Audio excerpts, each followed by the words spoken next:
convey out of this. In a recent data workshop held by the National AIDS Council Secretariat, HIV is still here and is once again on the rise. The 2020 statistics show that there are now 55,000 people living with HIV in the country.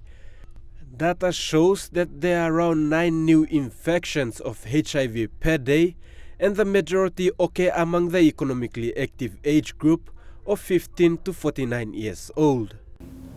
And in a day, there are 2 people dying of HIV. And this is how serious it is. And it is increasing at a rate of 3,400 cases a year. Last year alone, we had 3,400. And in this year, it may go up above that. While the prevalence still remains high, National AIDS Council Secretariat Acting Director Tony Lupiwa says funding has been a major burden for the organization to carry out mass awareness across the country.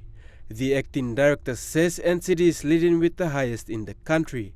Because there aren't many messages going out as we used to do before, where we had mass awareness happening all around the country on media and in billboards around the country that showed messages telling people to have safe sex, because it's the nation's capital where Papua New Guinea is, and NCD leads, followed by Enga, and then comes Jiwaka.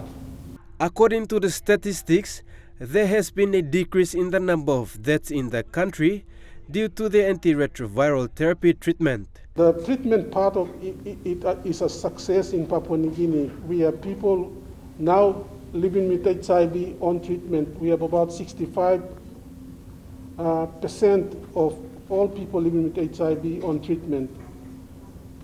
That is why we are now seeing decrease in number of people dying from HIV.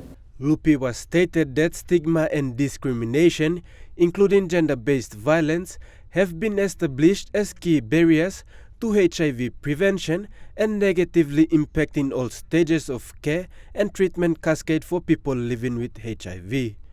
He is appealing to public to come forward and get tested to know their status. Stigma and discrimination remain the barrier for HIV control in Papua New Guinea. If we have more people come out and get themselves tested, we can have them on treatment, and that will prevent the transmission in Papua New Guinea. It is very key and a major prevention strategy that is now adopted all around the world. Podivai, National EMTV News.